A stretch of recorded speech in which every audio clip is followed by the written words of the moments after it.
You send her a text in the afternoon. Something simple. Hey, how's your day going? You watch the 3 dots appear. They stop. They start again. They stop again. An hour later, 1 word comes back.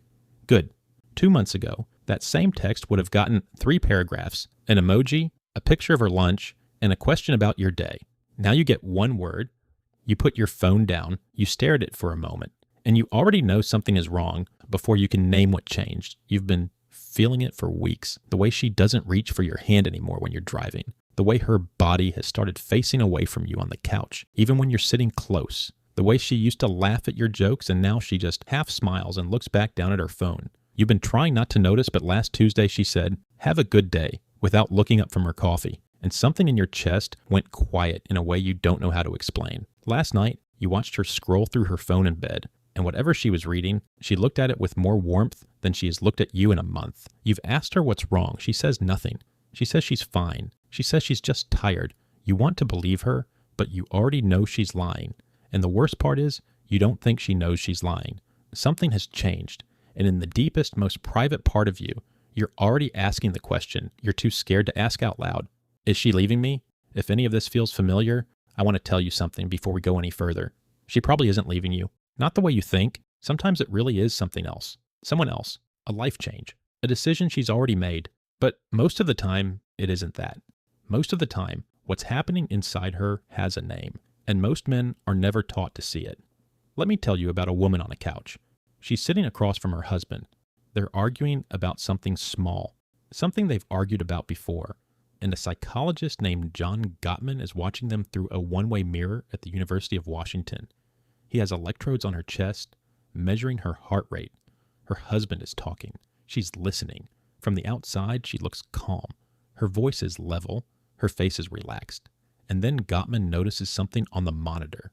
Her heart is going 112 beats per minute. She looks like she's having a conversation. Her body thinks she's in a car crash.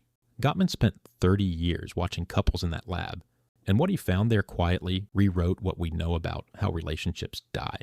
He discovered that when the human nervous system crosses about 100 beats per minute in a moment of conflict, something inside it changes. The part of the brain that can listen goes offline. The part of the brain that can problem solve goes offline. And the part of the brain that can feel love for the person right in front of you, that goes offline too. He called this emotional flooding. Both men and women do it. But there's something specific that happens when a woman's nervous system floods over and over for months or years without repair. It stops flooding. It just goes cold. This is what almost no one understands about the woman who has gone quiet. She didn't go cold in the last 2 weeks. She's been going cold for 6 months. And you didn't see it happening, not because you weren't paying attention, but because women don't leave a relationship the way men expect them to. They don't slam doors. They don't make speeches. They don't announce it. They leave quietly, one small piece at a time, and by the time you notice, most of her is already gone. Here is what those 6 months actually looked like. Somewhere in February, she said something small, maybe about how you haven't been asking about her day, maybe about a friend of yours she doesn't like, maybe about her mother, and you dismissed it not because you meant to, because it seemed like a small thing. To her, it wasn't a small thing. It was a signal, not a signal to trick you, a signal to see if you would notice. A tiny bid for you to say, wait, tell me more about that. What's going on? You didn't say that because it seemed like a small thing. Then in March, another one. And in April, and in May. By June, her nervous system had stopped sending those signals because her nervous system had learned they didn't get answered. Around this time, another psychologist, Sue Johnson, was in her own office, watching this exact pattern break marriage after marriage. She spent 40 years studying what actually kills love, and she gave these small, unmet moments a name. She called them attachment injuries. Not big betrayals, not lies or cheating or shouting. Small, unmet moments that accumulate silently until the person who had been quietly reaching gives up on being reached. And when a woman gives up on being reached, she doesn't tell you. She just starts protecting herself. She stops reaching for your hand because she got tired of you not noticing when she did. She stops saying, "I love you" first, because she got tired of being the one carrying it. She sends one-word answers because her body has learned that opening up costs more than it gives back. She half smiles at your jokes instead of laughing because her body has stopped relaxing around you. She stops arguing about the small things because arguing requires hope, and her hope has quietly run out. This isn't a decision. She isn't making it on purpose. It's a nervous system doing what nervous systems do when they've been hurt too many times in a row. It goes quiet. It goes flat. It stops feeling because feeling is what got it hurt. She isn't cold. She's protected. And here's the part that should change how you see this forever. She isn't leaving you. She left the version of the relationship where she was still trying months ago. What you're seeing now is not her going.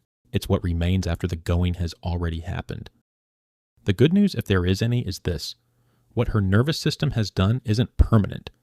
Nervous systems don't stay frozen forever if the conditions change, but the conditions have to actually change. Nothing about the last 6 months can keep happening. She doesn't need a grand gesture, not flowers, not a weekend away, not a big conversation about the state of the relationship. Those things feel like effort to you. To her, they feel like performance. What she needs is smaller than that, and harder. Imagine coming home on a Tuesday. She's making dinner. You can tell by her shoulders that something happened today, but she hasn't said anything about it. The old you would walk past her, kiss her on the head and ask what's for dinner. The new you stops, puts your keys down, and says, "Hey, you look tired. What was hard about today?" And then you listen, not to fix it, just to hear it. That one moment, or that small, ordinary Tuesday moment, is worth more to her than 100 bouquets. She needs 100 more of those moments, and she needs them to be real. Her nervous system will know if you're faking. It has always known. There's one more thing worth saying, because most men miss it, and this is the thing that changes everything. The day she stops complaining is not the day things got better. It is the day things got worse than she thought you could handle knowing. If you take one sentence from this video, take that one. Because the woman who is still complaining is still trying. The woman who has gone quiet has stopped believing you'll answer. And if she can't come back, if the going has gone too far, what you learned tonight still saves your next relationship. Because now you know what to watch for. Now you know that quiet is not peace. That I'm fine is a warning, not a reassurance. That the woman who stops reaching is not okay. She is protecting herself, sometimes from you, sometimes from a version of you she has already grieved. Tonight, she'll say goodnight. She'll turn to her side of the bed.